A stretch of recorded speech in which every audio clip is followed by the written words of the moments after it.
night. Check the radio, pit crew is far from slow. The lights no longer yellow. Ready, steady, go. Crank it up. Oh, it's racing. Crank it up. Oh, it's racing. Crank it up. Oh, it's racing. Crank it up. Oh, it's racing. In love with the ride. Burning rubber smells real nice. Fuel it up once or twice. Come on, fast is the way to drive. Crowds all on their feet. Not one bothered by the heat. Imagine them in the driver's seat. Checkered flag would be sweet. Crank it up. Oh, it's racing. Crank it up. Oh, it's racing. Crank it up. Oh, it's racing. Crank it up. Oh, it's racing. Everybody get ready. On your feet. Here we go. Well, if it wasn't kind of obvious enough here, race fans, it is getting really hot out here in our last days of summertime. So you may hear a fan in the background, but the one thing you'll also hear in the background is the wheezing speeds and power of the pit stall summer series trucks out on the track at Homestead Miami Speedway.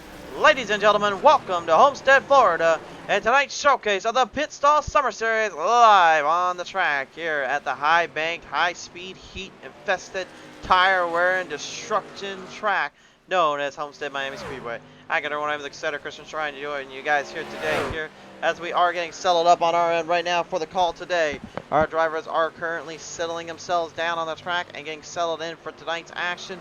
A heavy who's who of drivers trying to find their line, trying to find their grip, looking for everything they can bring to the table while also dealing with the added pressure that comes with racing out on the track surface and in with the best of regards. And now the time has come to kind of listen in with some of those guys here, so let's take it down to the track here and talk with some of our drivers. The first one on the munch is the 45 here, the BK Racing Paints of Tim Williams now joins me on the show. Tim, how are you doing today, sir? I'm doing good, sir. How are you? Oh, doing pretty all right today, my friend here. Well, the 45 looking pretty sweet and pretty relaxed out there as you're kind of talking over some last-minute strategies with your pit crew there. I was. They told me go fast, turn left. Very good strategy, but you know there is a thing about this place too. Going that fast at some points, the tires don't exactly agree with it. What's going to be kind of the dilemma there on that? I'm going to try and not to hit the wall so much, so I think I'm going to slow her down a little bit and try and see if I can keep pace a little bit by going a little bit slower, hopefully. All right, very good strategy to see here, and we'll see how it all plays out. Tim, thanks for your time here today, buddy. Not a problem. It's not a problem. Thank you. You up? Tim Williams, ladies and gentlemen, on the call here, taking a little listen in with the track side. We'll take it down now and talk with some of our other guys here as Christopher Tate is out on the track and out on the performance race here. We'll see how he's holding up. See if he is willing to talk with us here. See if he's got a chance here to talk. Tate, you got a copy down there, sir? Yes, sir. Oh, we have you. All right. Well, right now we do not have any laps here for the 54 ran down the track, but nevertheless, here as you kind of join in, get settled in, did you have some time to practice out here at Homestead before coming in? Not yet. I'm still working on trying to get my stuff figured out, my wheel and all that, and my Oculus is giving me problems, so I'm trying to figure those out right now. So something we haven't really asked here on the broadcast, we're kind of curious too, but what is kind of the big difference from using a VR headset to actually using just a triple monitor or a single monitor set? Is there really an advantage, or is it more for the feel? That's a bit of both. For me, I feel like it's an advantage because it gives me a more like immersive experience. Like it teaches me to be able to like look in the blind spots and stuff. So it kind of transfers over to the real life stuff as well. So I kind of use it as that for a training purpose, but at the same time, it's honestly just really neat with how you can see a lot more and then just kind of put your truck in spots that you couldn't before. Anyway, it can make the simulation and the feel very much more real. Well, nevertheless, Tate, thank you for tuning on in, and thanks for the heads up on the info for your track and crew today. All right, thank you. Christopher Tate, ladies and gentlemen, on the line there, chatting us here. We'll take it down here and have a little listen in with the big number 84 here. Right now, currently, he is piling it down here in the 6th spot. Ladies and gentlemen, Len McNeese now joins me on the call here. Len, how are you doing, buddy? I'm doing good. How you doing this evening? It's just the same old stuff and everything in between. So, right now, looking at your practice laps here, you're currently 6th fastest of the bunch, only down about 21/100ths of a second to the fastest time right now. Does that give you a bit of a emotional rush, kind of a little bit more of that confidence to go out and take these boys on head to head? I hope so. Done a fuel strategy last week that kicked me in the butt, so I got to try something different this week to try to run up front with these guys. Well, what exactly would that be then in this case? Like, where are you kind of seeing a difference then for this track versus what you tried to do last week out? Yeah, I think this track is not going to be as we can run more here, I guess, better here, more fuel. It's not going. We got more fuel in the tank. I feel like so it's not going to take as many laps to run a tank out as it was last week at Pocono. Certainly there indeed. Well, nevertheless, of course, Pocono having only 3 turns made it a little bit more difficult to figure out, but this case, 4 turns, and pretty much they're all the same, so we'll see if you can figure them out and get this dialed in. Nevertheless, best of luck to you and your crew, sir. Oh, thank you very much. Ladies and gentlemen, number 84, Len McNeese on the line here, chatting us up. Douglas R. Johnson here is now on the pit road, and we'll see if he's able to listen in. Douglas, you got a copy down there, sir?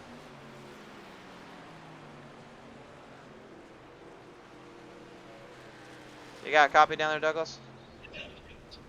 Yes, sir. Yep, we got you. How you doing tonight, sir? Oh, pretty good. Pretty good. Pretty good indeed. All right, well, we kind of see you hanging around down there with the pit crew. It seems like the truck is getting a pretty good dialed up spot and kind of figuring out on the track, and almost in the top 10 for practice. But qualifying wise, do you think it's going to be kind of a fire hard and go for it all kind of move, or what are you thinking? I'm still debating that myself. Well, I presume you got a few minutes, though, at least to figure it out, right? That's right. That's right. All right. Well, Douglas, we do appreciate it coming on board here, sir. Best of luck to you and the crew here in the Pit Stall Summer Series. Thanks, man. Absolutely. Ladies and gentlemen, Douglas R. Johnson in the pit crew camp.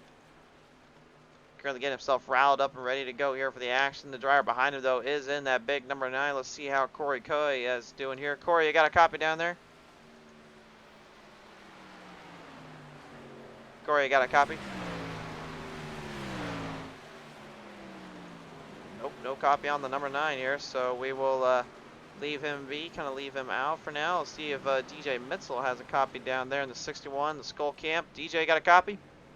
Yeah, I got a copy. All right, we got to run on with DJ here. DJ, once again, sir, welcome back to the show, and back on another high bank track. Only this time 4 corners there. How's it feel to kind of get a bit of another turn added back onto the surface for you? Well, I was on vacation the last couple weeks, so I missed Pocono, which I was real upset. Track here is interesting. It's honestly probably my least favorite track, non-road course track. Pretty loose to start, and then tight thereafter. It'll be a big saving your tires type race. Is there a certain area here where the track is more loose than maybe some of the other areas have been for other tracks you've been racing on? It's definitely loose off at the beginning, loose middle, tight in though.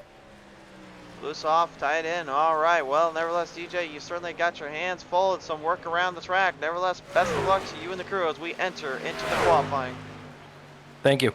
DJ Mitzel, ladies and gentlemen. All right, race fans, we're getting set to go on the live stream here. We are set to go on the playing fields. The field is just about ready to ramp up and take full power on the track. Thanks for all that have tuned in with us so far here. We are getting ready to go into qualifying, so be patient as we present to you the Pit Stall Summer Series, presented in part by Fort Worth Screen Printing. Be sure to get your shirts custom designed up and made by them today. Great folks to work with and easy to get your job done. Fort Worth Screen Printing is the way to go. Also, be sure to visit up the John T. Garrett Twitch channel to help support him and his cause for his racing endeavors. A big thank you to him and Fort Worth Screen Printing for all their support. So, with that in mind, race fans, the time has come. Enter into qualifying. And the guy that a lot of people got their eye on is piloting that big bad Tundra again. The Home Depot's 21, Robert the Rattlesnake Kahn, back in performance and back on the show. Another guy that'll watch out for. We have not seen Willie at all this season. Corey Coe and DJ Mitzel making their racing return or their triumphant comeback on the circuit. We'll see how they play out. And of course, our lone lady, the field, Chantel Pottle, bringing back out the old butt kicker number 5 camoed up machine. See how she plays it out. Qualifying has now begun, race fans. Time to set the tone, set the stage. And off of turn number 4, DJ Mitzel will settle it down.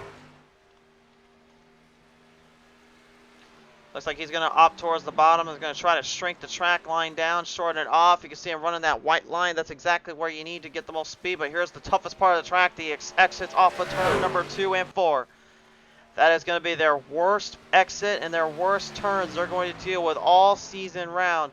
Because for one reason, there is a flat off and a flat spot just coming right out in that middle sector. So if you hit it just right there with Mitzel, the rear end cannot grip and it loses traction. Ends up causing the truck to get loose. And that was exactly what he was nervous about. Causing him a lot of time and a lot of effort there. He managed to lay down a 33.08 though to start his day. The 33.45 for Corey Coe will hold on. And how about this? Chantel Bottle, 33.18. Only 10th slower than Mitzel on her first lap. So it looks like maybe the throttle has come to play. And Kahn up to his no good dudery. He has laid down a 33.06. The times are getting a lot faster. Eric Bond even laying down a 33.15. So well, the Excite 6 is already making up for some lost ground. Final corner here for the 5. We'll see if Chantel gets a better run off the turns. It is a better run. 33.11 moves her into the 3rd spot. Now onto the stage in the NVIDIA Graphics 72 Chevrolet Silverado. Jeffrey Todd Tubbs comes down on the stage here in turn number 2. He'll get it up to speed and get it up to power. Len McNeese finishing out his first qualifying lap on the Western Auto 84. Just got it settled onto the track here. We'll see how he performs. Ryan W. Jones moves into the 6th slot out of the 6 qualifiers. He's got a 33.54. I don't think that's going to be enough to get around this track, though, with the way this field has been. 32.86 for Robert Kahn, by the way, the fastest driver with only the 132. He's the only driver to do it so far. Len McNeese, qualifying time. Whoa! Len McNeese! The Western Auto 84 lays down the hammer and gives Kahn a run for his money. 32.93 for the 84 Western Auto Silverado. That is guns blazing. We're going to keep an eye on him for this last run here. Ryan W. Jones moved the 2 into the 7th spot with that 33.54. I don't think it's going to be enough to hang on to anything here, although Todd Tubbs will get a 33.62 to finish his accomplishment out. A 32.91, just a slight bit faster, but not enough. 500 slower than Kahn. He'll fall into the 2nd spot. Now Tim Williams, the 45, going to lay down his lap here and see what he can do.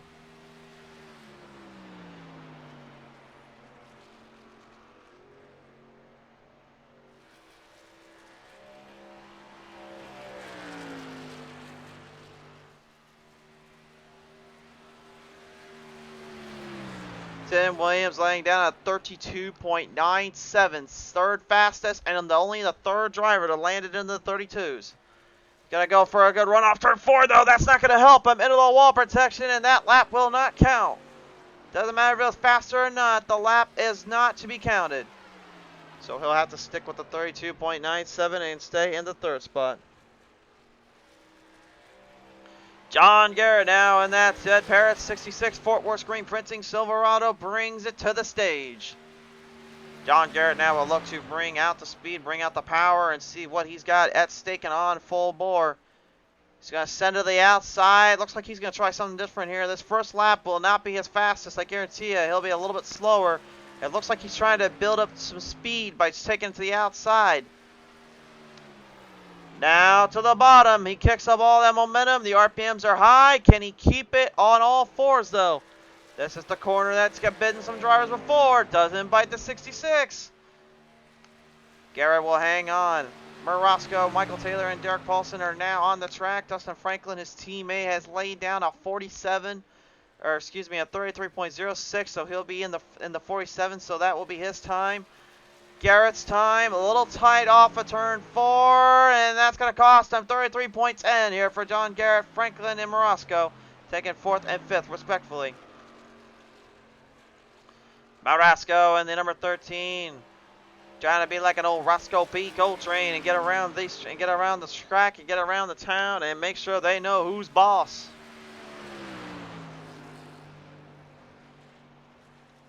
Coming back through the corners and looking for some hard edge chops on the turns. Derek Paulson also now moving into the elite field that has laid down a 32 time. Morosco's final time. It's going to be a little bit slower than the last one. He'll be at a 33.02 for his fastest. 33.05 was his second fastest. Now Michael Taylor heading into the show. We'll see how his time is. First time, 33.16, not bad, but in this field, that's a very tall order to go up against. The Flex Seal 98 Menards machine, you got to wonder these guys too. There are a lot of them just kind of trying to stay more in the middle or more in the back so they don't have to worry about having to get so much speed and so much kick up for later. That's one thing in qualifying we always talk about, is how difficult it is to maneuver through the front and maneuver up to the top of the charts. Now without a little bit of help anyway, fastest time, 33.05 for Taylor, will put him in the 7th spot. And that will put him up into the brackets, into the drive here. We'll see how he fares and how he shares here, but nevertheless, let's talk with some of our drivers here after qualifying, standing in the top 10 here in the 9th slot. The 66 is John Garrett, now calls on the pawn to show. Garrett, you had a pretty good idea there going to the outside on the first lap to try to get the RPMs up, kicked up, but what happened on the second lap? Did the truck get a little too tight there into the corners and off the exits? Nah, it's just a little too conservative on entry. I should have drove it in a little deeper. I was more concentrating on getting it to the bottom in the middle, but I could have went in a little harder.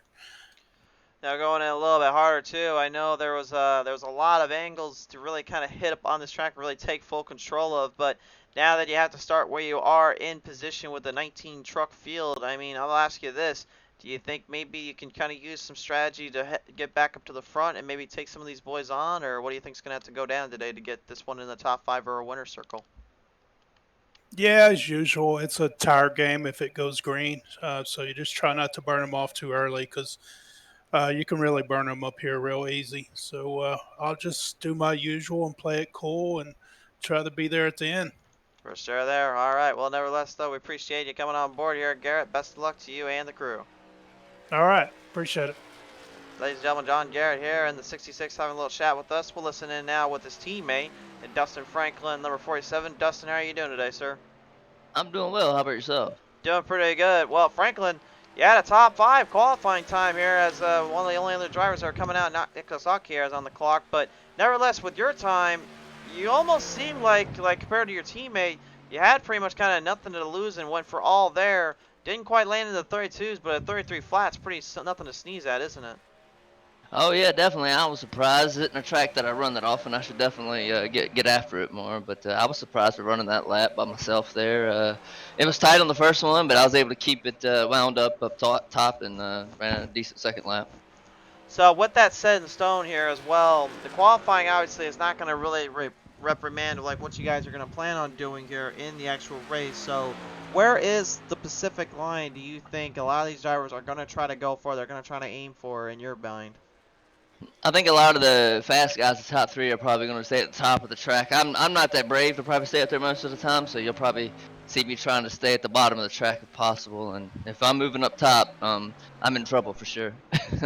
Well, we'll have to see here, but nevertheless, Franklin, at least your time will stay in the top 5, so our best wishes of luck to you as we get ready now to set it to the show.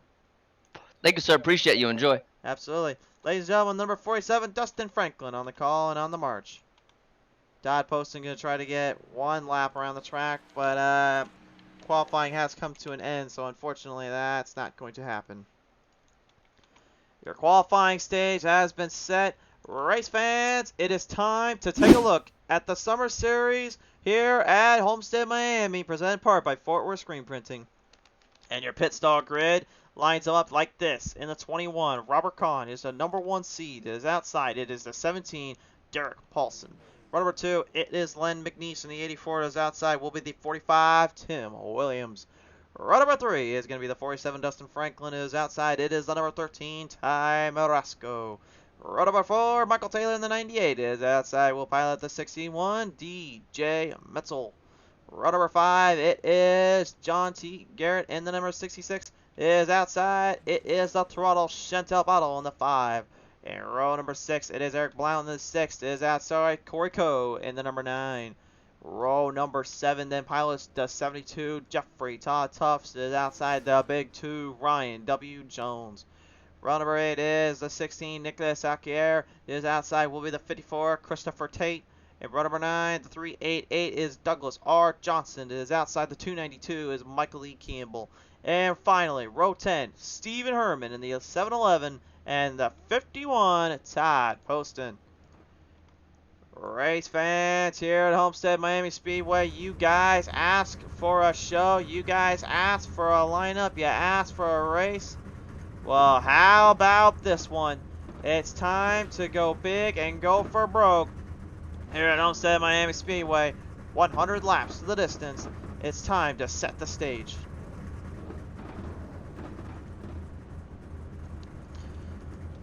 The engines are roaring and the fans are ready. You know it's time for their big race. Let's do it, boys. Here we go. We got them on the charge. We got them off the pit stall. We are now settling them onto the track. And right now, this is an open invitation for any driver to start taking this championship away, because right now, the driver that is not with us today, Cody Griffin, in the 03, is not on the call and not on the track. So that means we could be seeing a whole other winner here on the show and in a very dynamic space here. So we'll have to see how that plays out. I do apologize for the technical difficulty screen popping up. We just want to make sure the software doesn't go glitching out on us like it did back last night. And if you all are wondering, yes, unfortunately we're back to just one stream over the other. I am sorry again, guys, we were not able to get YouTube up. We'll try our best to figure that out and see if we can get both streams platformed, but for now anyway, we unfortunately will have to only go with one over the other. So until then, though, thank you so much for supporting us and at least understanding our decision. We're hoping we'll get it back up in due time. But for now, we got this on the live Facebook and YouTube. You'll be getting it later on. So, but nevertheless, pick your favorite drivers, pick your favorite names, comment them down below. Let us know who you want to see take this one home, because it's Green Flag Racing, the Pit Stall Summer Series at Homestead Miami.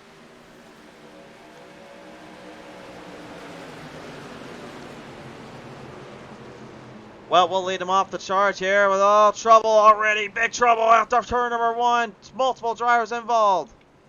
And John T. Garrett, and it looks like Corey Coe were both drivers victims in their own undoings.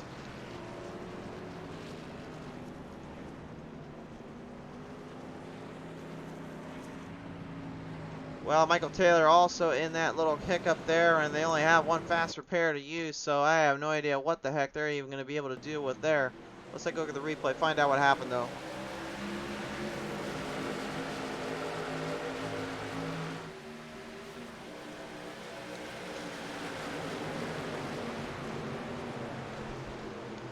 Whoa, really loose off of turn number 1. Chantel Pottle gets into the 66 and 9 of Corey Coe. Goes for a wild ride there, and everybody in their track here just gets completely shifted around, and everything goes haywire here.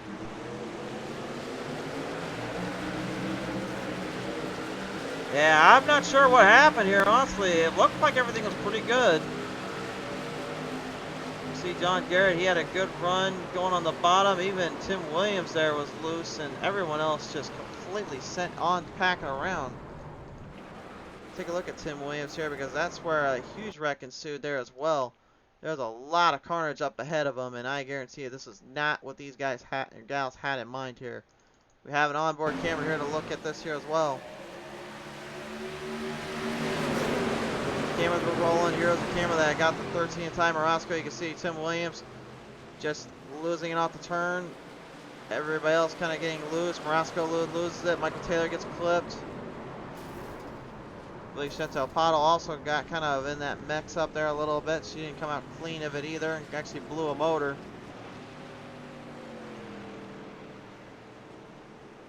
Timer Oscar, look at him, the back there. The 13 actually had a complete bone. Rear end actually knocked out of his way. That was not the start any of these drivers expected, and nor did I, honestly. I thought they were pretty sized up and ready to go. That's one of the mental errors, if you ask me.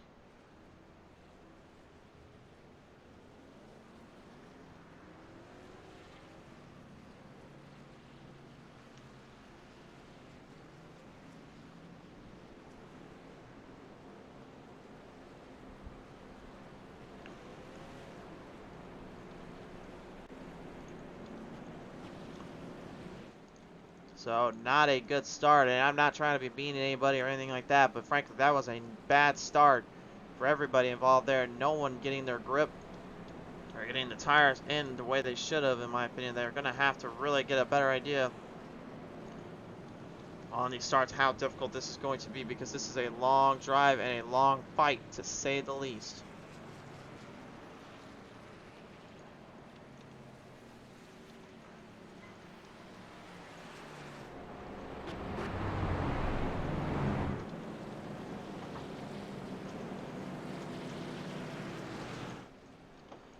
Well, the good news is for Robert Kahn, Derek Paulson, Lynn McNeese, they didn't really have anything to worry about there, because they didn't have anyone in front of them really kind of getting loose, spin themselves out. They held their line pretty well. But 6 or 7 drivers have already used an instant repair up or had to get too much damage cleaned up, and I guarantee you they were not expecting that whatsoever.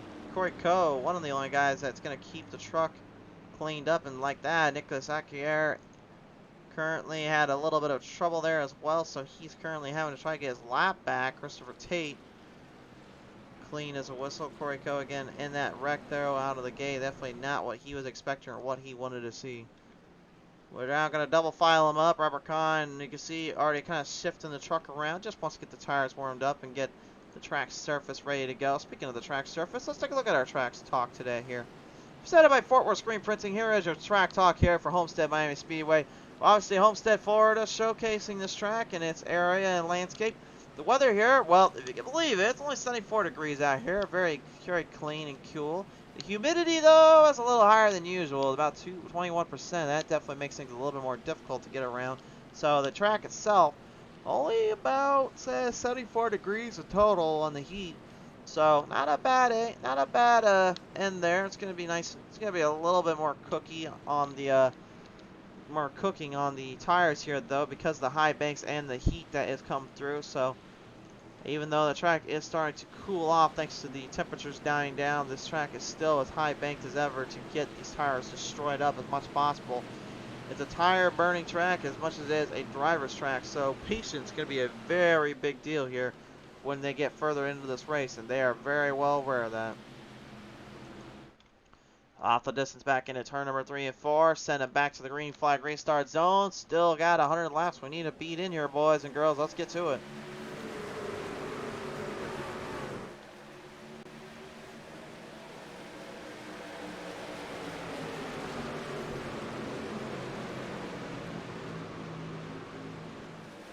Hard on the nose, heavy in the charge.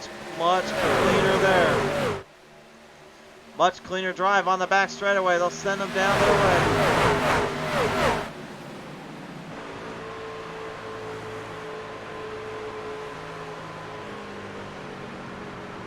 Michael E. Campbell up high side there. Looked like he might have got a little nudge there in the back from, I believe, it might have been John Garrett, or he had to back off, but he lost a lot of time and ground. Now the field charging up ahead. 3 wide, saluting them down into turn 1. And the 9.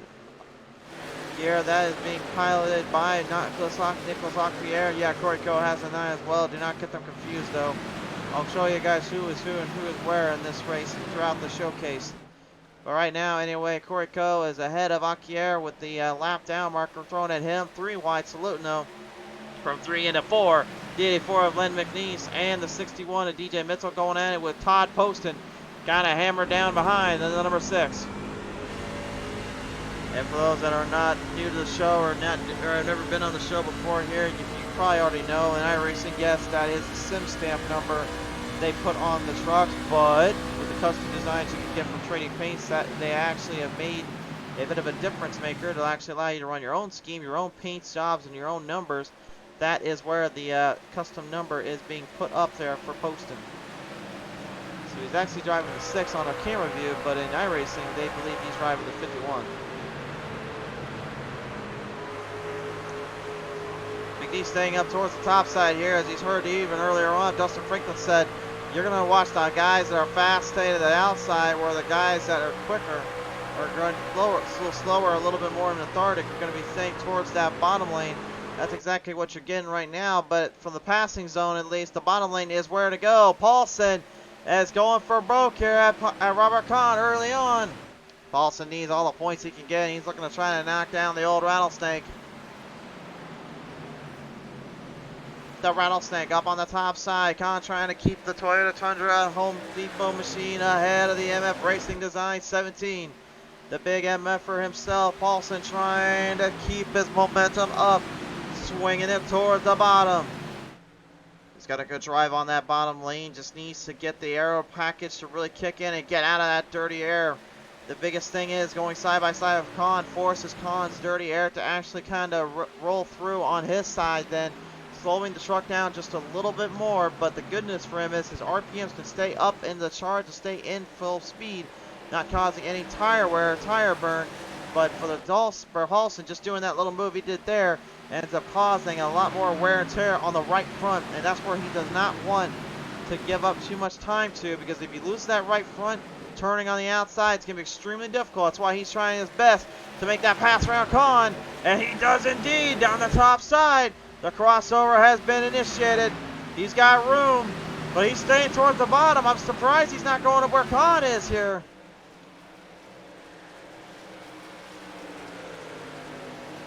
Well, you heard them say earlier, you'll see the fastest guys taking the top side, and then the other guys will go to the bottom, but Paulson bucks that trend up a little bit, if you ask me. He doesn't want to go to the top side. He wants to stay on the bottom. The number 90 now here has been put a lap down here. Unfortunately, I believe that might be... Can't quite get a number on that one here. I think that's definitely not Nick Sakiera, not Ty Morosco. Who is the 90 driving there? Oh, that's right. Oh, it's Ryan W. Jones. Excuse me, he's not a lap down. Sorry, folks. He's got the number 2 as a sim stamp, and I didn't even know what number he was driving today. He's driving the big 90 though. He's about to get a little fight. Oh, until he gets right into that 6, the Monster Java Juices. Todd Poston right into the wall protection in turn 3. Poston took a good hit there in the SP Designs Tundra. I don't know how well that right front side got damaged up, but it's scraped up. Oh, he's got some marks on that one. That boy is going to be thinking about that one for a little while. Oh, he's going to be thinking about it now. He gets into it there with the number 90 of Ryan W. Jones. Both drivers loose, trying to save it. No caution thrown. Whoa, John Garrett managed to escape with this truck in one piece. Todd Tuss the same way, but Jones, literally a madman on a mission right now. He is not caring who's in his way or not caring what is in his way. I don't even know what to say other than just, wow, that's some hard racing there. But man, he went for a wild ride with Todd Poston there coming off turn number 2. Let's take a look at the PTM replay.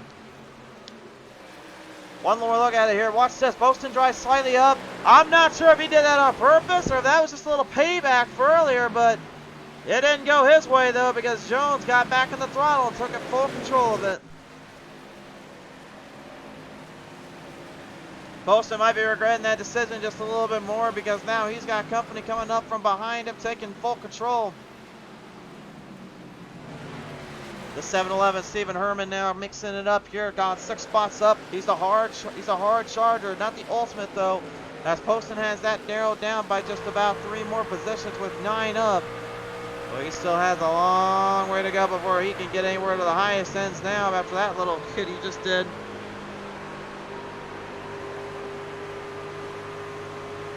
You always say it, you always hear it on the NASCAR commentary and broadcast booth. It's a contact sport. Well, they're not lying.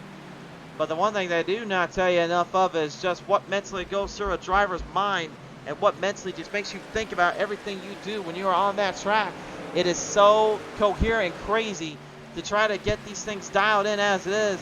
When you put a driver one-on-one with a track and then another driver, well, the two things happen. Number one, magic happens, or number two, it becomes entertainment for those that like that kind of racing. Well, I'd say about 80% like that kind of racing because it really gets them on their season off the edge of their cliff. The other 20% is more than likely their fans who may not want to see that happening too often than not.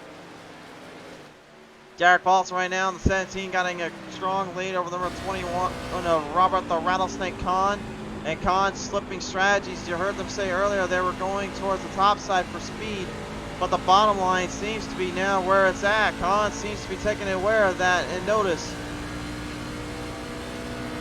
I've actually had the privilege and the pleasure of going at it with Robert Kahn one-on-one here before in our four truck battle here, this very same track in NASCAR Heat 4.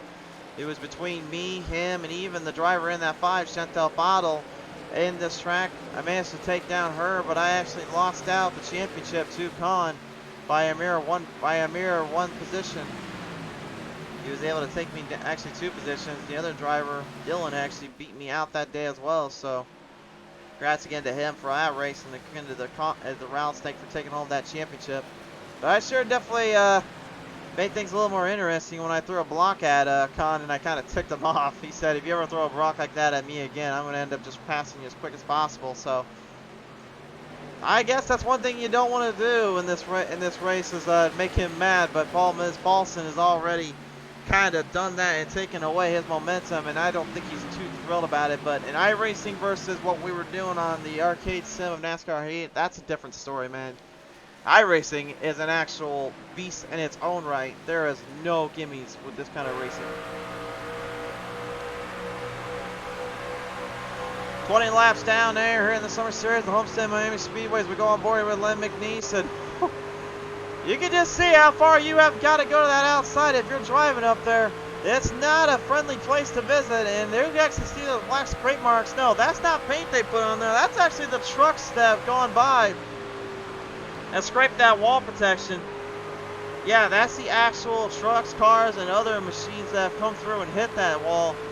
It's happened before. It's happened quite often.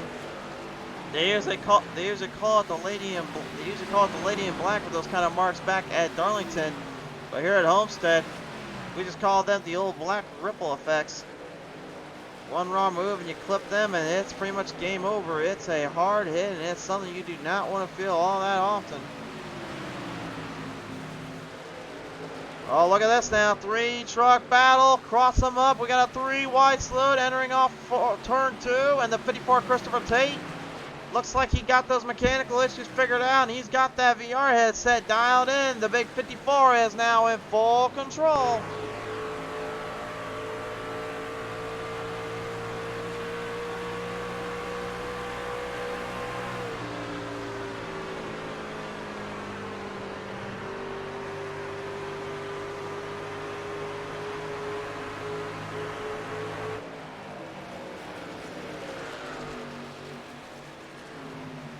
Douglas R. Johnson here in the 388 earlier on found himself in a little bit of a worse for wear scenario, unfortunately not to get the best qualifying spot, also having a few little hiccups in between, kind of found himself in a very tight-ended ordeal.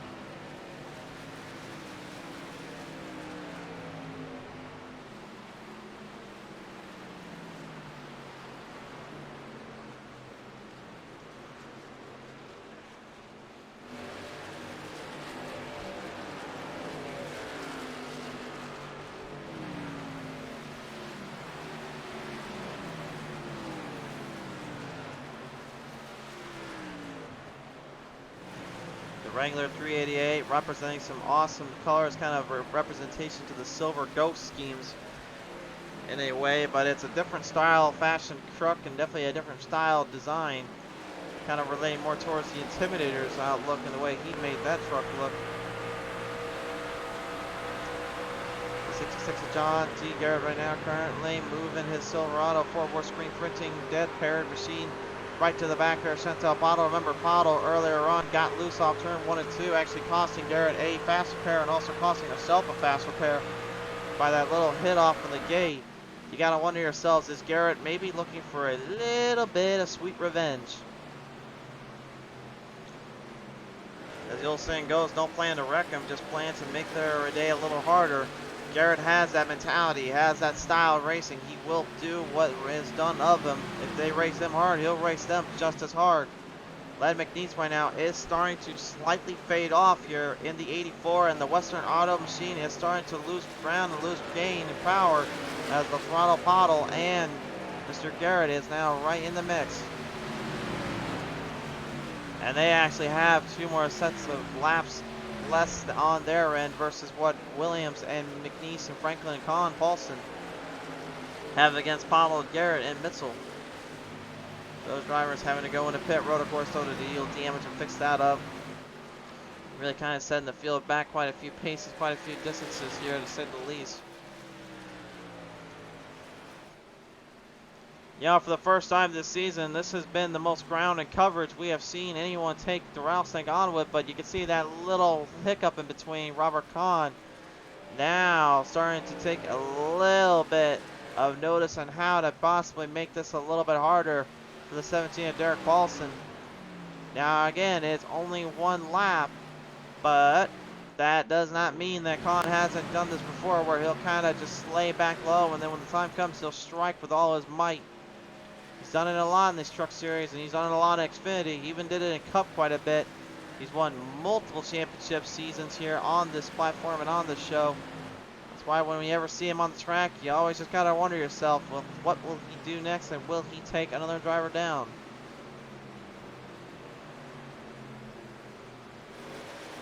DJ Mitchell, the 661 Skull Machine here, when we brought him on earlier on, said he was feeling like he needed to get the truck dialed in and ready to go, and he felt like he had it kind of set up for this kind of setup in this race today.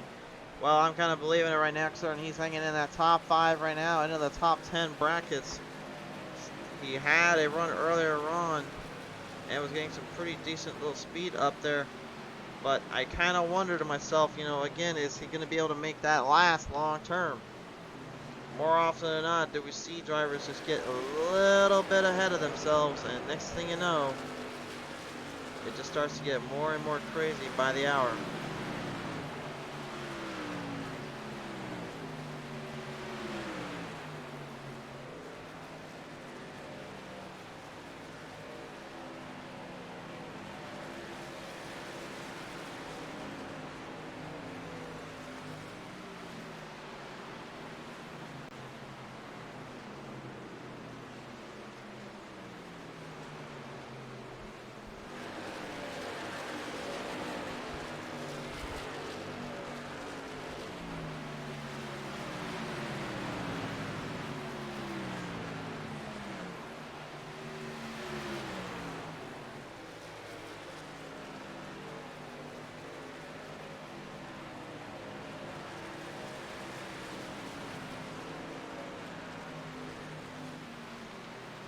Laps now fading off here in the distance here. Every driver for themselves currently just trying to get squared up on the track, trying to get leveled out on the playing field here.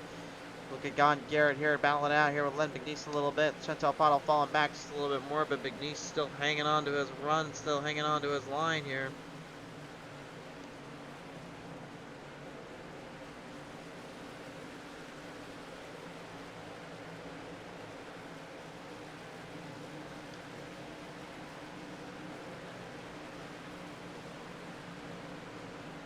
Garrett's starting to close out the gaps here. Looks like he might be looking towards that bottom lane here. McNeese staying up top side.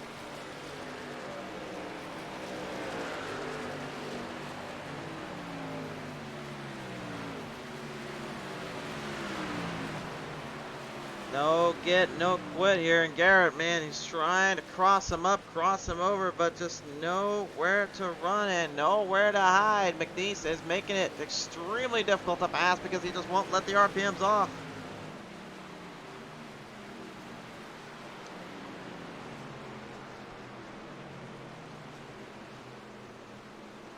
And McNeese, though, crossed up a little. Garrett, drive up top, down the bottom, top side again. Got the pass. Jeffrey Todd Tufts on the bottom lane, heading for pit road. Major damage last night, too. And my word, McNeese just sent it into the turn. He was trying to make it harder for the 66. They are close together. It's a side-by-side battle. Drag racing into the line. Pit stops being made. Dustin Franklin, one of the first ones to head in.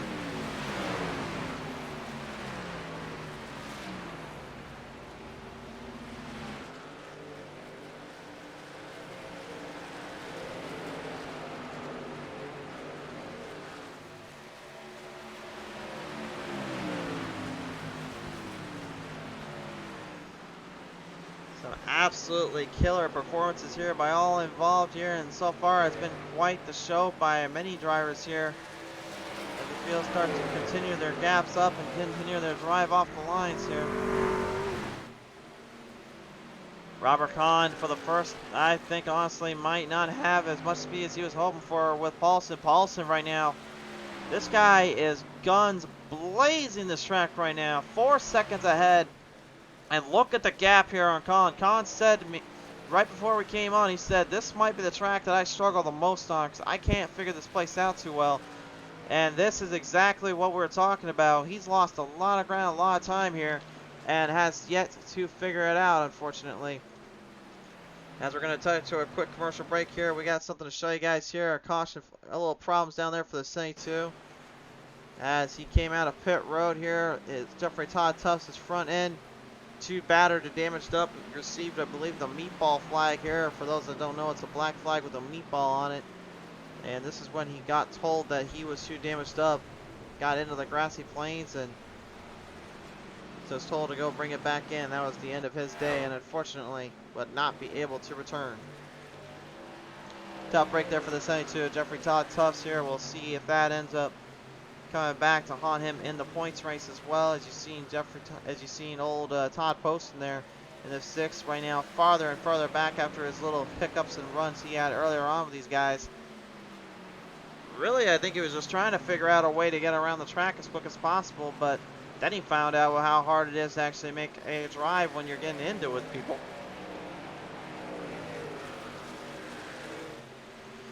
And Christopher Tate, surprisingly, you know, I shouldn't really say surprisingly, but considering where he qualified, 16th, has made tremendous effort getting this 54 back in to the front runners and back into pace and back in position. He is currently in the 8th spot, started 16th, getting a great drive off. And Tim Williams now has company on his back bumper, 2 trucks up there, and if you include Pottle here about second back, he is not alone. And it looks like he'll have to put it in pit road for now anyway. Led McNeese, John Garrett, and Chantal Pottle now all right up together with each other, neither driver giving an inch. Pottle told me earlier today that she was not coming in 100%. She said feeling like things have not been all in the truck. She says she's still working out the wear and tear of the bugs and some new equipment, and while also dealing with the added stress and pressure she's got put on herself. She did tell me though that when she came out here at Homestead, this was one of her favorite tracks to run at because of all the time she ran on the old days of NASCAR heat, and also learning from the iRacing end advantage. She feels like she is starting to put everything together. And honestly, I fully concur the way she has been running the track or running performances here. It's been very well now than ever.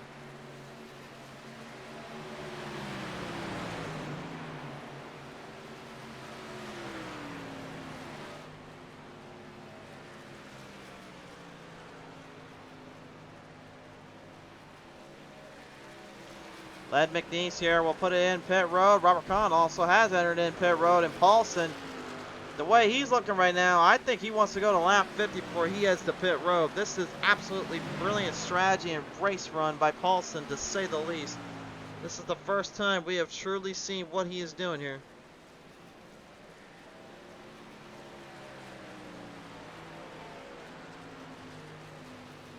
Uh-oh, looks like he has a little bit of a problem. Caution flag is out. Wait just a minute, Stephen Herman. The 7-Eleven comes to a dead stop. Paulson looked like he was going for pit road and instead had to revert his strategy really quickly. What the heck happened to Herman, though?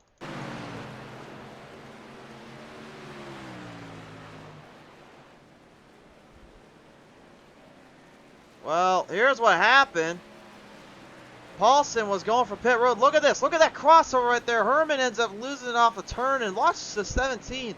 I don't know how he was able to work that wizardry in there while Herman made that made his drive off, but that was a scary, scary sight. That's absolutely wild right there.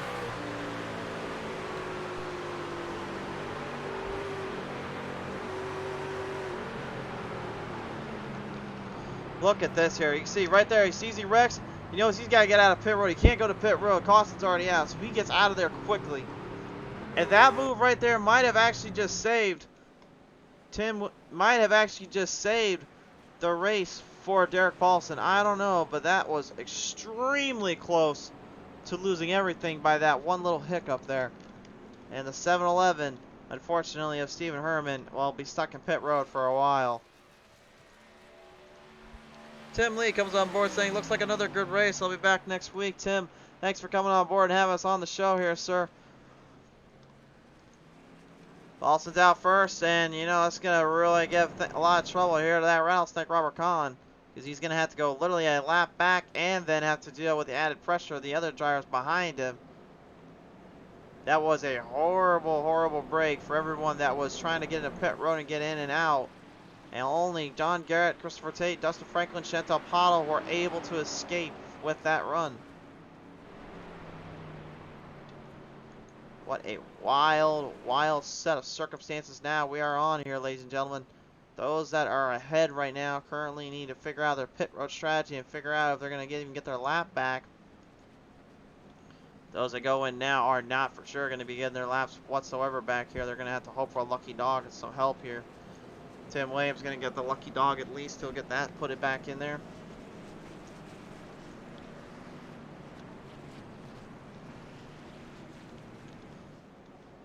Kahn, Blount, Mitchell, McNeese, they stay out, as well as Poston, Corey Coe, and Ryan W. Jones in the 90, not the 2. They all now have to put the thinking caps on. Now they got to start really deciphering the code and see if they can figure out this holographic area of land that is Homestead Miami Speedway and decipher the message that they are being told from the track if they want any chance to reach the treasure trove.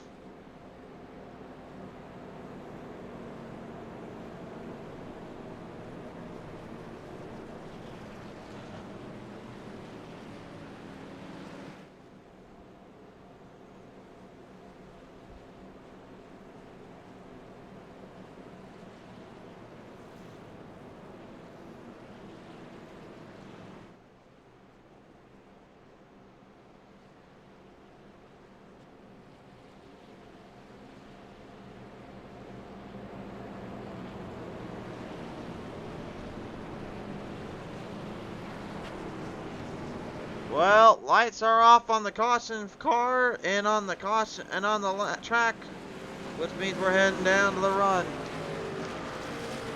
Most of the drivers that are going to get their lap back were already put into pit road and settled themselves back out on the track here, but this is a very, very wild scenario now they're facing up against. I cannot imagine in the back of their minds, in the back of their thoughts, what the heck they're about to do here.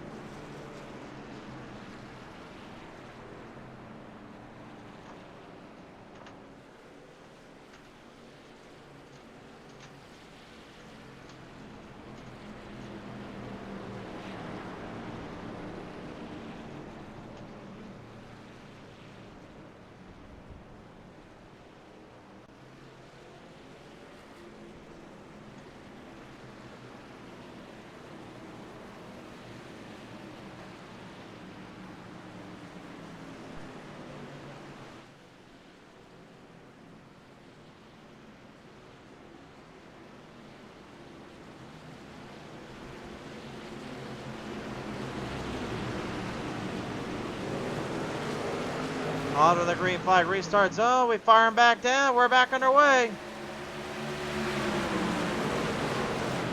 Derek Paulson here will have himself quite the heyday here as he's going to go right up against Derek Paulson here with Christopher Tate. Now on the outside.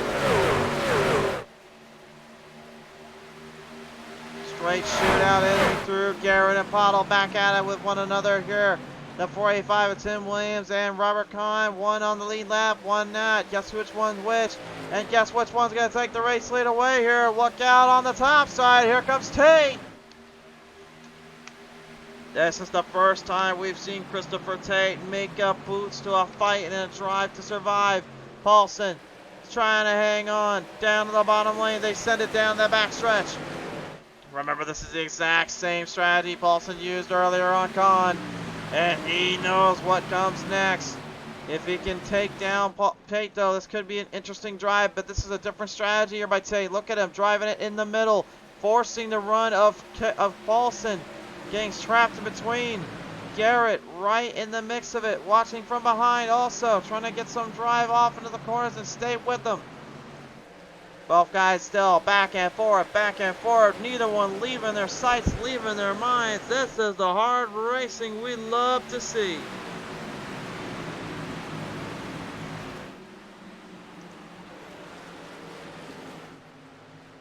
You can see the separation between the two front runners versus the rest of the pack here. Tim Williams right now trying to get back on the lead lap. Chantel Bottles trying to stay in that top 5 bracket with Dustin Franklin, John Garrett's teammate. Looking to get up there with his fellow colleague. Garrett back to the top side. Looking to try to take Kahn down, but Kahn is using the strategy he saw Paulson use earlier on him and going to the bottom lane as well. And Garrett loose off of turn number 2 there. Ends up getting kind of crisscrossed applesauced around. Kahn now driving in the middle, now has to run the plane. They are still back and forth with one another here. Michael Taylor, though, trouble down there, has jumped into pit road. He's done for the day, it appears.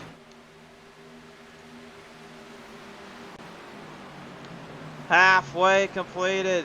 And is this what we're about to witness here to the finish and to the end? Two drivers going back and forth for all they've got, neither one wanting to give to the other. This is the hard racing you love to see and you want to see.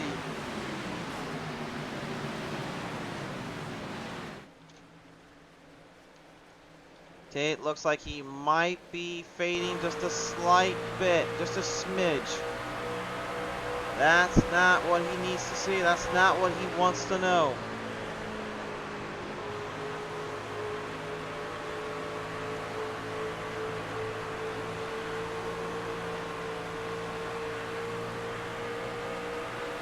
I mean, he's hanging in there, though. He's not giving up just yet. He's not out of that race just yet here. He might have a chance here to come back for it if he can just hold on the line, but it appears right now he is starting to fade off just a bit here, and it's even costing him big time. The Exide MPI TRD Toyota Racing Development number 6 Tundra of Blount right now, just staying ahead of the other number 6 with Todd Poston here, as both guys continue to go back and forth with one another, both looking for an advantage over the other.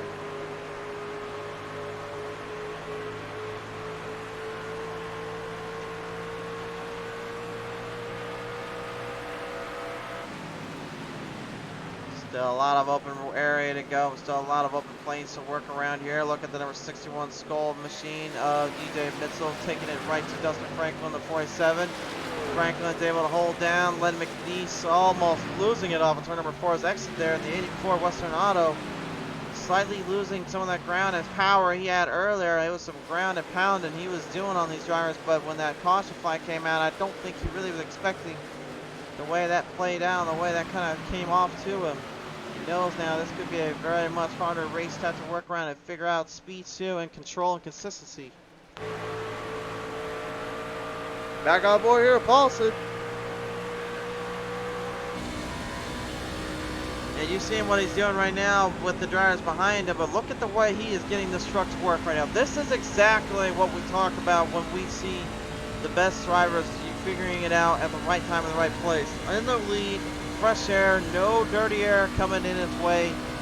Tires still holding up well, and as you see right here, he is making the track work to his liking. He stays in a nice smooth rhythm, hits his marks, continues to find the corners and find the drive. Doesn't try to overexcel, doesn't try to showboat it or make some bonsai moves or some bonsai drives. Just stays nice and controlled.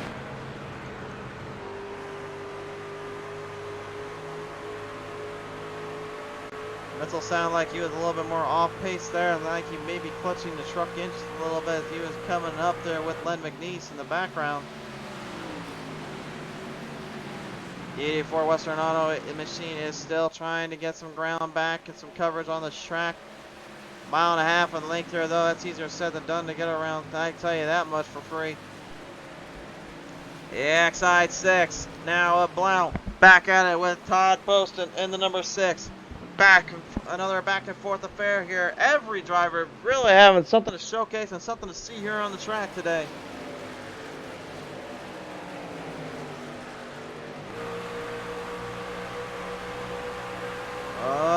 One crossover deserves another. Maybe Blount has a drive, has a run. Can he get it to stick? Can he get it to stick? Ooh, it's close, but it doesn't quite stick there. No dice yet. Not quite. I think that's kind of the puzzling part and the troublesome part here is he just continues to find some run, but at the same time, Todd Poston continues to outmaneuver him. Driving up on that outside line, again, that right front doesn't dig into the ground nearly as much as Blount was earlier. Maybe has the brake bias up a little too high. He needs to probably bring that down a little bit on the longer runs. I don't think he was expecting, though, the truck to be as tough to deal with and handle as it is right now. The reason why I say anything about the brake bias, too, is because when you're talking about long run versus short run, on a short run, you can have that brake bias up as high as you want to increase maximum control and grip for all of a couple laps. But when it comes to a long run, you don't want that truck tight out of the gate. No, what you want it to be is you want it to be looser and you want it to be a little bit unstable, so you can then use that power and speed later on to then tighten up the truck, and then it allows it to rotate and apex around the track and configure into more of a liking for your driving style. Douglas R. Johnson, by the way, is a lap down that 388 Wrangler machine, but that doesn't really seem to bug him, or he doesn't really seem to care about all.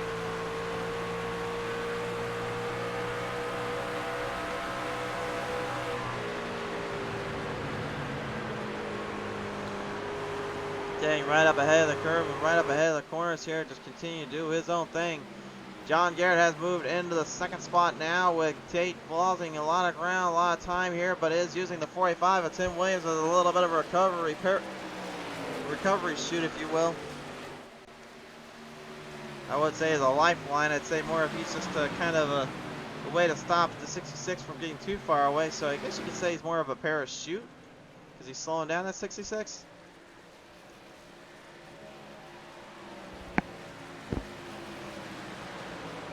But Derek Paulson right now, though, without a doubt, this is the drive and this is the run he's been waiting so long for.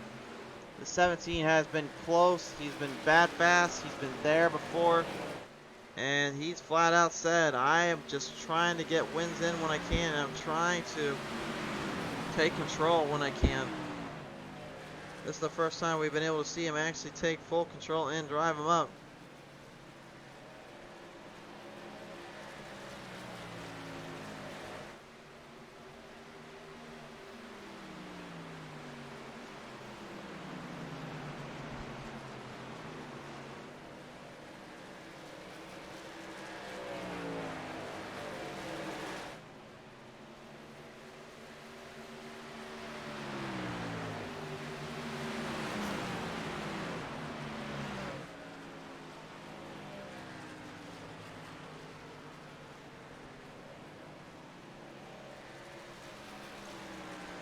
Boston stretching his lead out even further right now, 2.5+ seconds ahead. Meanwhile, the second and third spot drivers now looks like they want to have a piece of the pie. Here we go. Robert Kahn also kind of making it back to the field. John Garrett, though, and Christopher today going to fight it out here in the 54 and the 66 respectively.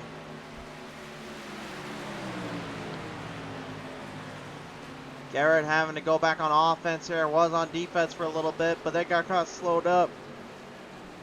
Having to have a little shootout there with a 45. Now the 54 here. Tate kind of making things that much more difficult for him and his crew.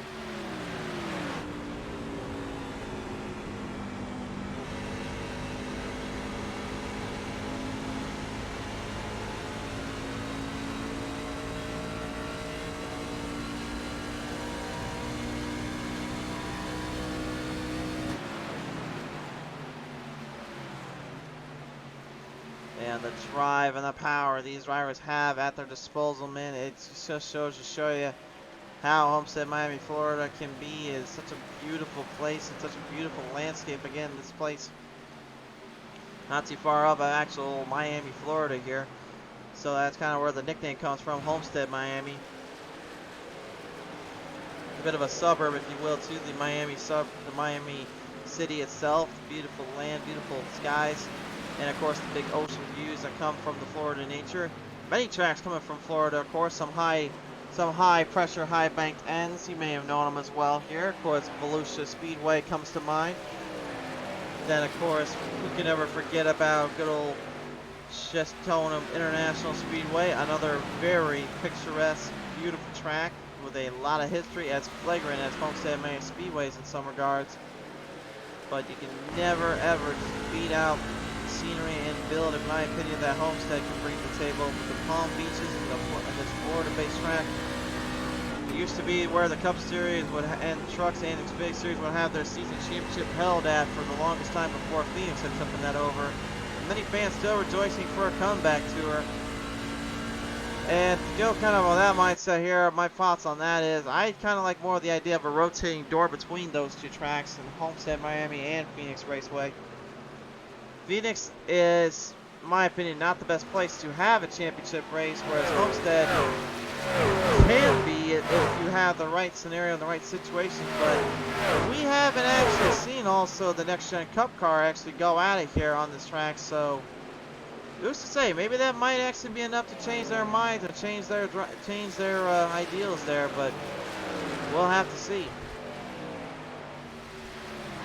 Of course, this race definitely meaning a lot to these drivers too, though, and it being one of the final races we will actually be covering here for a while. The final race, of course, will be September 15th, and that will be down at Phoenix Raceway, ironically enough. So we will see that championship race defended on the 15th.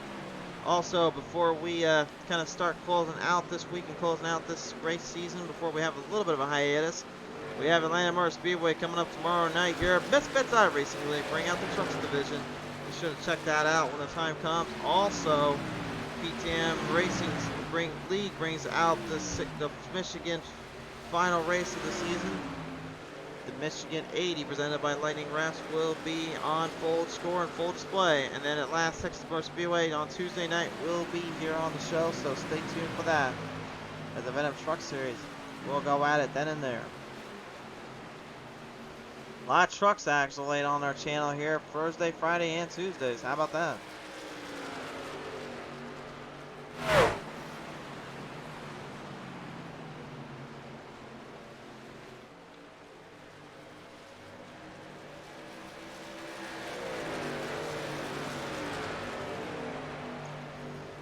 Field not giving up yet. 30 laps left to go. There is still some room, still some time for anybody to maybe look at making a bit of a long shot, maybe make a bit of a drive off here. Ryan W. Jones trying to get up there too with the number 47, Dustin Franklin here, as he'll have to make his way around lap traffic. Michael Taylor in the 98 didn't quite have the best qualifying time when it came to how he performs usually, but a 7 fastest wasn't nothing to sneeze at.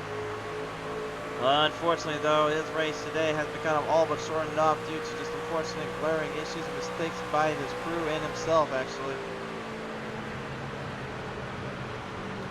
Ryan W. Jones though seemingly kind of keeping himself innocuous and stable as can be. 5 spots up here for him and his team, and really another driver that frankly has impressed me this entire day without a doubt is that 84 Western Auto, Len McNeese. McNeese has had troubles all season round trying to get a strategy figured out, trying to get a truck dialed in. whether it be from the 2.5-mile long track, tricky triangle of Pocono Raceway to even just the 1.5 mile high banks pressure points of Atlanta Motor Speedway, he has not had a chance, in my opinion, to truly divest and diverge this truck into these races and into this season. And this is the first time I think we're truly finally seeing what he can do at full grip and at full tempo and speed, and he's using a lot of it because he's actually got it dialed up where he likes it and where he wants to run, and DJ Mitzel just kind of keeping him back a little bit from that, with that dirty air, and also with the fact he's trying to save his tires up a bit. But this honestly just kind of sets up for the long haul and that drive to survive, as we've always talked about here, between the heavy hitters and the best of drivers.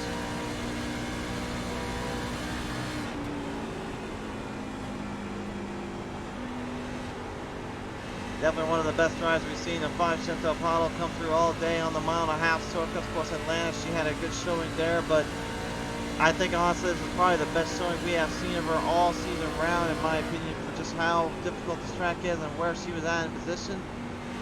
Holding in that top 5 though certainly helps out the big lightning rounds butt kicker Silverado here. So with 26 laps remaining, only time will tell if that can finish out strong and can finish well. Her pit stops are going to very much matter, and she's very well aware of that. Real quick as well, race fans, if you are new to our show and new to our channel here, again, go ahead and give us a like and a follow here on Facebook if you do enjoy our content. If you also like what you have seen and like what you've heard, feel free to go ahead and check out our YouTube end at PTM Racing TV. We would certainly thank you and appreciate you for all that, for helping us out and being there with us.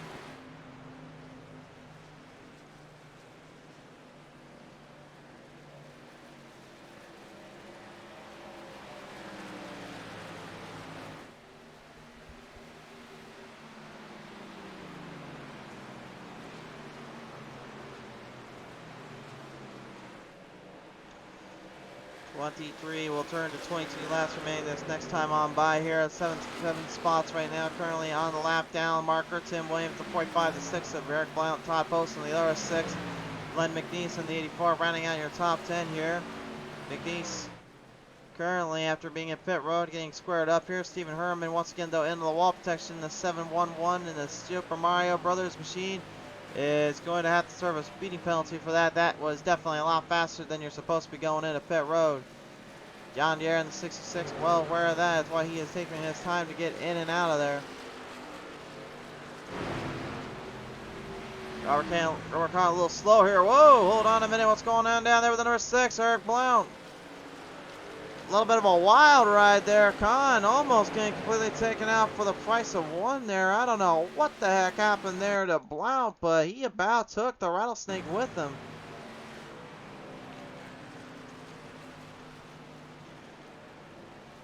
Let's take a look at the replay here. Came right up there. DJ Mitzel. Mitzel actually lost a lot of ground off turn 4, but Kahn, whoa. I don't even know what the heck Robert Kahn was doing there, but not only was he off pace and off throttle, he about took Blount out as he was battling trying to get around Mitzel. That's a bit of a wild little hiccup there. We'll take a look at Robert Kahn's end here because I think that's really where we need to look at for the moves here. Let's see if we can get a better idea of what he was up to. He was going for pit road. He misses his pit stop. That's the first time we've seen him make a mistake like that all day. But here's the issue. He goes up on the track. He's trying to go up and nearly gets Blount. Blount was fighting with Mitzel. It looked like he was trying to find a run and then ends up getting kind of caved in there. And That's a wild, wild little start there. A little stop on that end. That really was almost a fork in the road. Well, Pottle had taken the race lead away here from Paulson, but she's going to have to admittedly go into pit road. But the question is, will she use that pit stop here? Paulson getting the 17 back out. He is trying to hurry up, get the MF Racing Designs back up as quick as possible, back to full speed, because he knows who's coming behind him. Here comes the number 54, Christopher Tate, is on a mission now to get that 17 knocked down from his totem pole.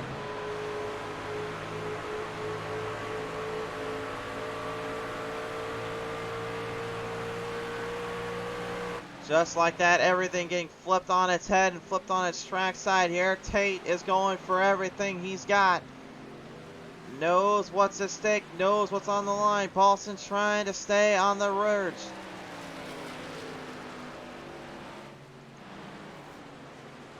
Jet Pottle just now getting out of pit road, but a horrible pit stop unfortunately does not get her back in quickly as she wanted to.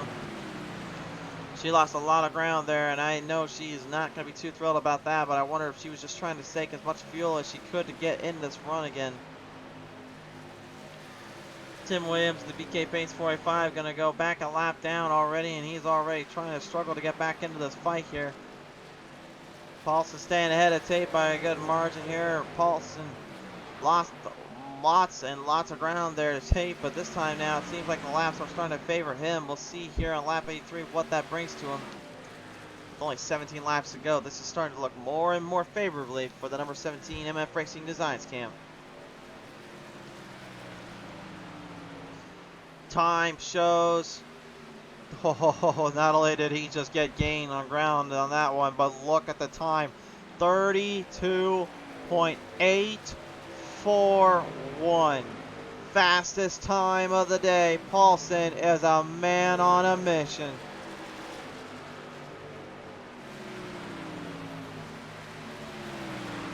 One step closer to the edge, and someone's about to break, and now it's going to be whatever one driver can say to the other and get these things on top for working performances. So they are running out of time and need every ounce of help they can get.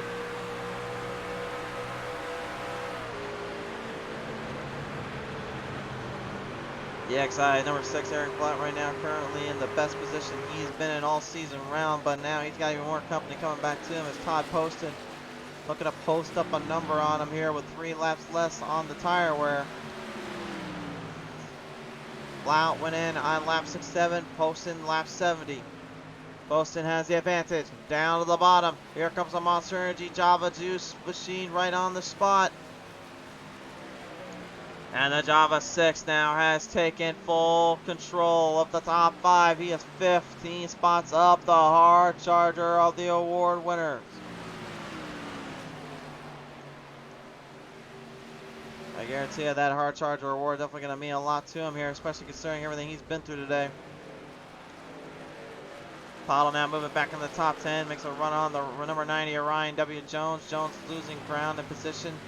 5 speeds it up, takes full control. Has a little bump there. Oh, a little bit of a nudge there to the 5. A Pottle trying to get her a little bit loose, but instead I think it actually helped her out more than anything. Ryan maybe was looking to try to see if he could get her a little bit loose to try to stop her momentum and maybe get her a little bit more tire wear on that right front.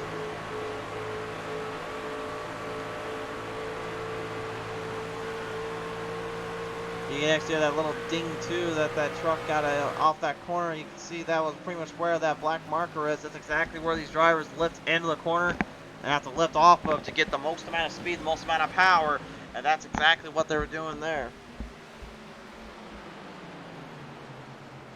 13 laps remaining right now. Len McNeese moving back into the top 5 in the 4th slot. John Garrett holding up 3rd quite nicely. But Derek Paulson is just starting to absolutely run away from Tate and taking full control of this race.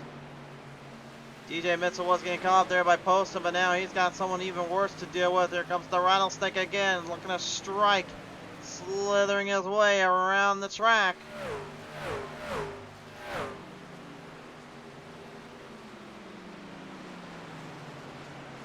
And to be honest with you guys, this is a much more competitive race than I think we really are giving it credit for. I think this was a lot of unique scenarios and battles up ahead. Add about 10 or 20 more drivers to this lineup here, and I think you honestly probably would have had an impressive race full of highs and lows and some crazy meets to show. That to me is what Homestead Miami Speedway has always brought to the table and always bring in with this racing. A lot of trouble down there for Akier though. Let's take a look at the PTM replay as the number 9 has crashed out, unfortunately. Slammed into the wall there on the back straightaway, then try to get it recovered. The EMF Racing Designs 9, but look at this, gets loose in 3 and 4, and then the truck gets really loose off 4's exit, as we've seen before all too often. Crashes out and right ahead of Paulson, but when he came to a stop, he was able to get it into pit road immediately, not allowing that caution to come out and stop the run for the 17. Good sportsmanship there. But also he knows that is a fellow driver of his and a teammate, so he cannot let that mistake happen. Not there anyway. 10 laps remaining here to go. Turns to 9 laps remaining. Derek Paulson is starting to finally put this one in the books. Looking for his first win in a while here on PTM Racing TV, and also looking to set a tone and a stage for the return of Cody Griffin when the time comes. He's looking to maybe take home a championship when all is said and done.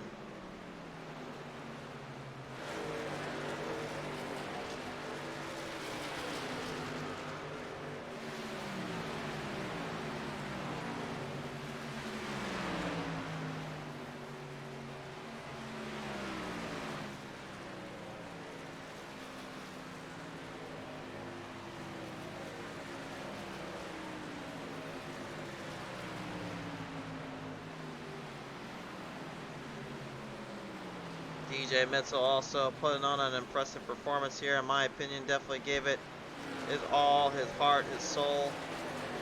Put up a great showing here.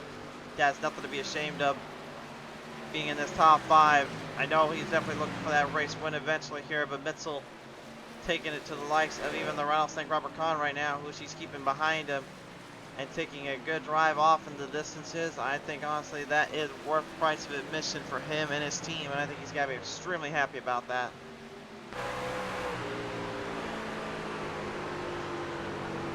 Coming right up ahead of Corey Coe and the 9 here, the 9 on the top side trying to stay out of the way, but that will slow down Kahn's run just a slight bit here. Gonna try to draft off that 9 and then set the turn up. Does get it drove hard off, gets a good run there though. Mitchell actually able to keep him behind just a little bit longer thanks to that little lap car backup.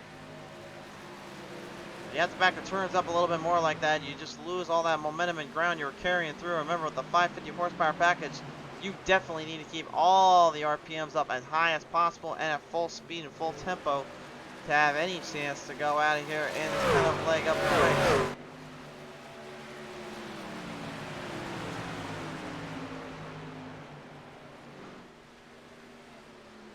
6 laps turned to 5 laps to go, and Paulson, oh my word, he's got a 5-second lead on Christopher Tate. I don't even think Tate was expecting this kind of level of performance right now. Paulson took that rusty fish hook that was stuck in his back for all these weeks and all this time, and he has now taken a full control of this scenario, this situation today.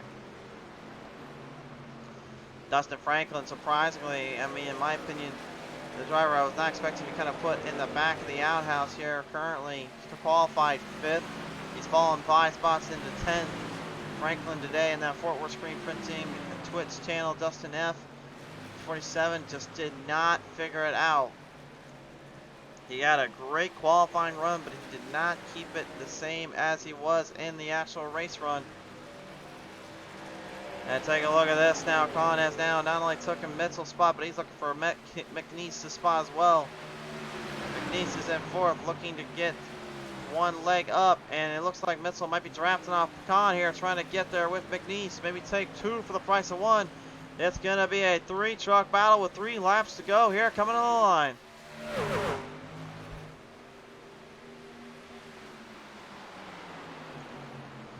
Mitzel, look at this now. Got a little drive off. Here comes the Skull 61 to the bottom. Forces Khan topside. Doesn't quite get a leg up on him though. McNeese now kind of centered off. Got a little bit of trouble with the Home Depot 21 moving in position. And that Western Auto Group 84 drifts up high side. No room for error and no room for mistakes. 2 laps to go, and now it's Khan taking 2. Now he's got the 4th slot locked up. Mitzel looking to try to move McNeese into the 6th slot. Ditzel going for the top 5. Talk about hard charging off and giving her everything she's got. But ladies and gentlemen, coming to the white flag, this time by Derek Paulson, will settle the score and settle him up for success if he can just get one more good lap in. Oh, a bumper split there to Khan in the 21 by Mitzel. Mitzel trying to get him loose. The white flag is out. This is the aggression now we talk about constantly on the show. Both guys absolutely tearing into one another. Mitzel trying to make a move up on Khan. Wants to have one more fiery run, but off of turn 3, and finally into turn number 4, the EMF Racing Design 17 of Derek Paulson finds himself a victory lane once again here at PTM Racing TV. Tay will take home 2nd, Garrett will go 3rd, but who's it going to be going to 4th? Off the final turn, shotgunning around, Khan will hold him down just long enough. Rattlesnake goes 4th, Mitzel will go 5th. What a race.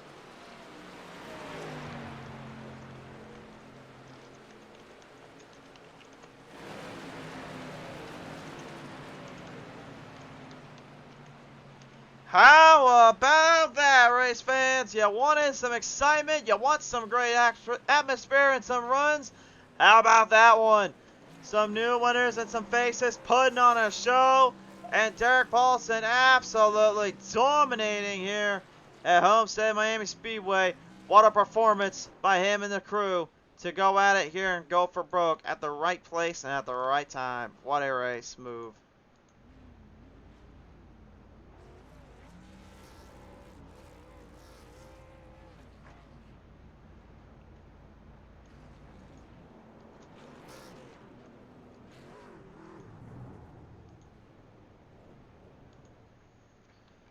Well, Paulson's going to go ahead and park it right near the fans here and celebrate with them. Let's take a look at our Fort Worth screen printing final race results now. The Pit Stall Summer Series showcase this. Derek Paulson, up absolutely dominating performance, takes home the victory. Christopher Tate will go 2nd. And John Garrett will manage that tire strategy you talked about earlier into a 3rd spot. Robert Kahn finishes another top 5 salute with the 4th spot. And DJ Mitzel, how about him? Puts the bumper in the fight to the Rattlesnake. Did not quit. Goes 5th. Led McNeese. Absolutely tremendous performance here by that 6th spot here for the 84 camp. Todd Poston goes 7th in the 6th. And the 5 of Chantel Powell goes 8th. Eric Blau in the 6th goes 9th. And 10th to Dustin Frankel in the 47 to round out your top 10 in this field today. What a performance here. Todd Tufts and Ty Marasco go 19th and 20th respectively. But now, race fans, there is only one last thing left to do here. We need to chat with the drivers here. Let's take it to the top 3 drivers now on to the showcase here at Homestead Miami Speedway. The first one up on the bunch. He pilots it into the 3rd spot here. And the number 66, ladies and gentlemen, John Garrett will take home the 3rd place finish today. And John, wow, my friend, how about this? You said it before, you'll say it again. Yeah, just need a tire strategy to work in, and the tires played perfectly into this one. Yeah, all the cautions and everything fell just right. I stayed out long the first time, so a bunch of guys got caught a lap down and got to restart 4th and pretty much stayed there the rest of the night. Held Robert off there for a little bit, which surprised me. He's, since he come into the league, he's pretty much the man. So felt good being able to hold him behind me. Then he just kind of drifted back. Yeah, it's a good race for me. Nice recovery. Lap 1, turn 1, I got collected in that mess. And then a few laps later, I got ran into my rear end, checking up for a wreck. So it wasn't looking good in the beginning, but yeah, it ended up to be a good race for me. It definitely was a tougher start than maybe I think most were thinking it was going to be. But, as we've always said before, if you could come back early on, then you have time to make up for later in the race. Well, that was exactly what you had there and what you had to put up for a performance here. But, you know, I got to ask you, though, if the cards can play right into your hands here the next couple times, do you think that this 66 can finally find old victory lane here? Yeah, I think so. If things work out right. I mean, there's I don't know, 7 or 8 good drivers in this league. It's hard to beat. You got to have things go your way. You know, of course, Derek and Robert are top notch guys, and there's some other ones in here too. So yeah, it just all has to work out. But yeah, I think I can find victory lane. Well, you certainly proved you could definitely find it in the top 5 and a podium today, so victory lane could just be around the corner. But for now, we'll settle with this, and we will ask you, who do you want to thank for this 3rd place today, sir? Yeah, I got to thank all my sponsors: Dead Parrot Rum, Schultz Vodka, Cookout, Footwear Screen Printing, Head Candy, my Twitch stream, John G. Garrett, and everybody else that supports me. If I forgot anybody, apologies. But yeah, it's nice to have a good race. I haven't talked to you after a race in a long time. It's always pre-race or during. So nice to be in the top 3 interview for a change. For sure there, John. Been a while, but it's good to see you back here again. Congratulations on the 3rd place finish, sir, and hopefully this is just one of many more to come.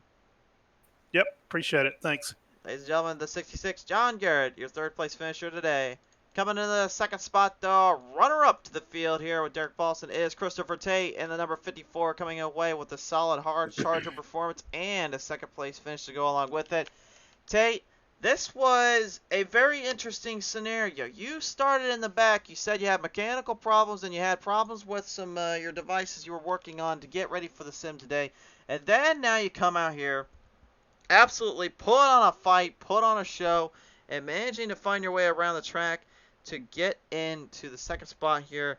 How rewarding does that must feel right now for you and this crew? It's great, but it's also disappointing. The 17, I had nothing for him. He's just flat out dominant. The first half of the race, I was just trying to get used to how the truck felt. I was so far off pace. I think I was 20 seconds behind my lap 35 or something like that. But given the circumstances, I'm happy to come away with a 2nd. Wish I would have got the win, but you can always go again next week. Well, there's definitely always a go anytime you get on that track and put the gloves on and tighten those steering wheels up and the seat belts to go along with it. But you know, Tate, I mean, I'm gonna ask you this too. Do you think that maybe with the way the cautions kind of played out here, did that kind of help your cause here to kind of get ready to go to put up a fight with these guys?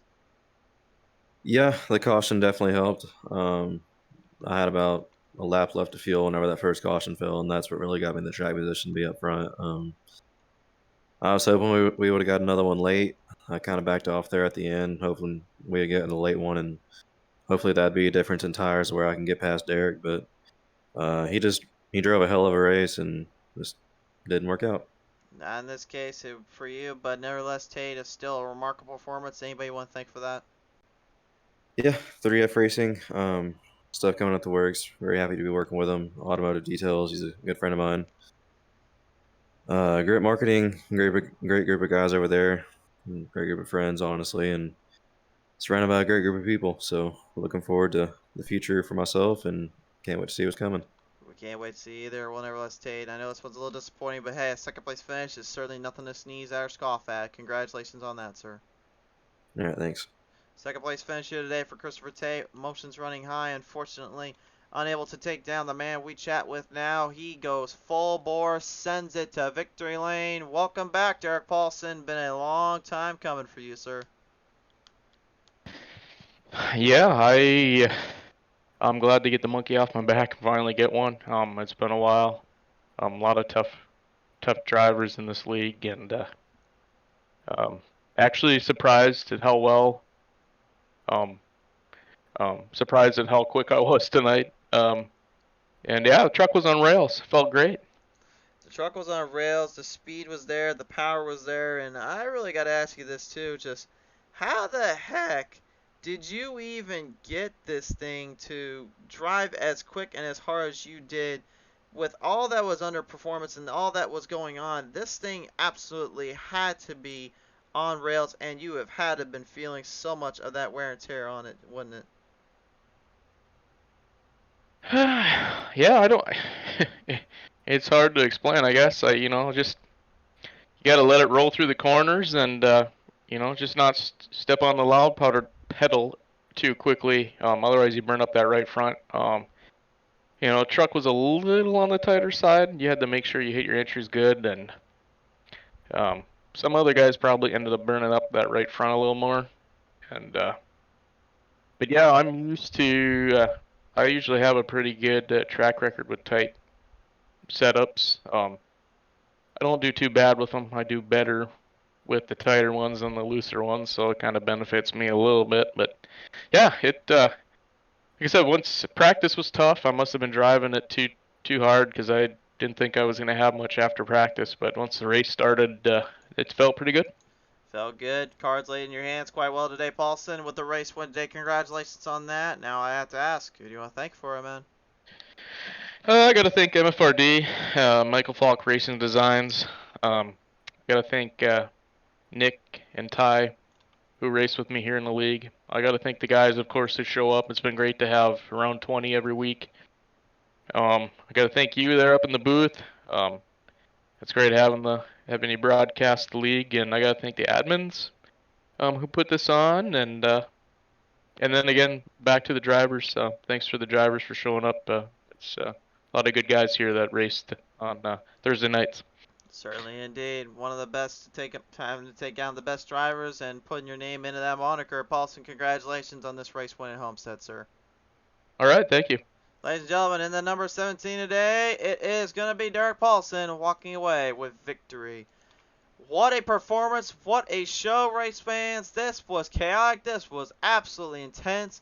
And Homestead comes through on some hard racing. So, with that said, motion though, we want to say thank you to everybody that tuned on in, helps support the show and keeps us on and keeps the lights going here. We thank you all for so much for your support. Fort Worth Screen Printing, thank you again so much for your support. Visit up their Twitch channel member as well, John T. Garrett. Be sure to visit up that channel and show them some love for all their help and doing these races of justice. For all the fans out there, thanks so much for coming on out. We thank and appreciate every single one of you. We'll see you next time when the green flag flies tomorrow night. We'll see you down at Old Atlanta.